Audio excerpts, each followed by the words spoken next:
এই মুহূর্তে আছে আমি ঢাকার সদরঘাটে। আজকে 17তম রোজা।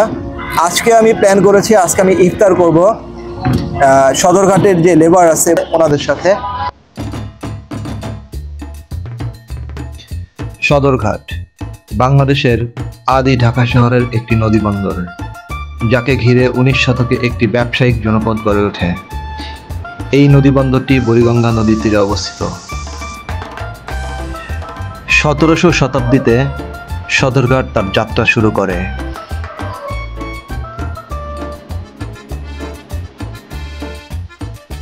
একবিংশ শতাব্দীর শুরুতেও এটির গুরুত্ব অক্ষুণ্ণ রয়েছে। এর সন্নিহিত এলাকা পুরান ঢাকা নামে প্রসিদ্ধ।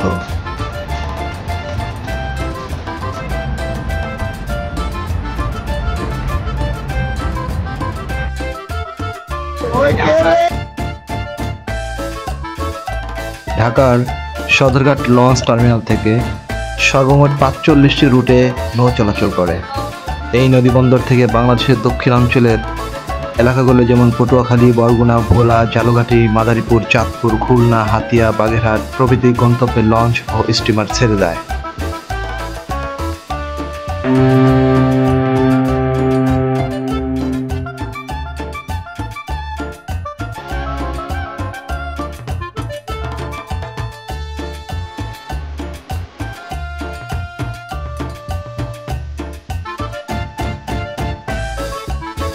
ব্রহ্মপুত্র আর শীতলক্ষার পানি এক স্রোতে মিশে যে নদীর সৃষ্টি হয়েছে সেটার নাম বুড়িগঙ্গা। আমি এখন বুড়িগঙ্গা নদীর মধ্যে, এবং এই নদীর কোল ঘেঁষে ঢাকা শহরের উৎপত্তি। এই নদীকে কেন্দ্র করেই বাংলাদেশের রাজধানী ঢাকা তার উৎপত্তি। ঠিক সুনির্দিষ্টভাবে বলা যায় না যে ঢাকা নামের উৎপত্তিটা কীভাবে হয়েছে, বাট দেশ বিভাজনের আগে 1947 সালে ঢাকা বাংলাদেশের প্রশাসনিক রাজধানী হিসেবে তাদের কার্যক্রম শুরু করে। এই মুহূর্তে আছে আমি ঢাকার সদরঘাটে। আজকে 17তম রোজা। আজকে আমি প্ল্যান করেছি আজকে আমি ইফতার করব সদরঘাটের যে লেবার আছে ওনাদের সাথে। ইফতারের বাকি আছে 17 মিনিট। আমি এখন তাদের কাছে যাব এবং একসাথে ইফতার করব। আজকে ইফতার আইটেম এখানে কি আছে আপনাদেরকে এক এক করে দেখাচ্ছি। এখানে হচ্ছে আনারস, এরপর হচ্ছে আপেল, এরপর শসা, পেঁপে, সামনের বলা আছে খেজুর। এখানে এক একটা প্লেটে করে ডিস্ট্রিবিউশন করতেছে একদম মাথা থেকে ধরে। সবাই বলগুলোর উপরে সিরিয়াল ধরে বসে এখানে ইফতার বসবে এবং সবাই একসাথে ইফতার করবে। আজকে আমার সাথে আছে আমার স্পেশাল গেস্ট। নাম কি? Special guest Ibrahim. আজকে আমাকে অনেক সময় দিতেছে ইব্রাহিম।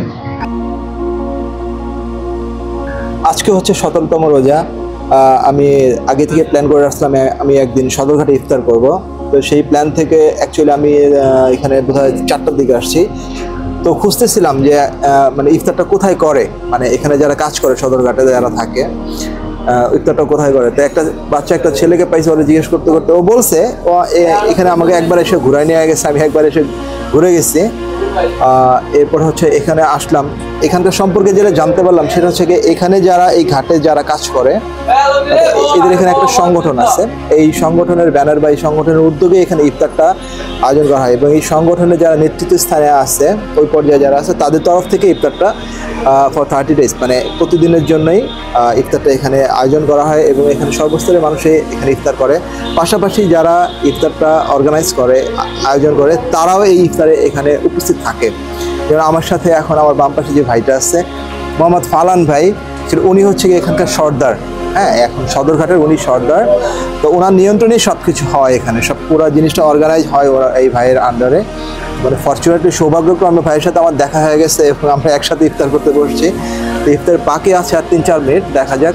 আমরা একসাথে ইফতার করবো ইনশাআল্লাহ। আমাদের পক্ষ থেকে সবসময়ের জন্য শুভকামনা থাকবে যে সবসময় এটার জন্য কন্টিনিউশন থাকে এবং সুস্থভাবে থাকে, এবং এখানে যারা ইফতারে অংশগ্রহণ করে সবাই সবার জন্য দোয়া করবে এবং সবার মঙ্গল কামনা করবে, এবং অবশ্যই ভাইয়ের জন্য শুভকামনা এবং সবসময়ের জন্য এই ভালো কাজের সাথে সম্পৃক্ত থাকতে পারে।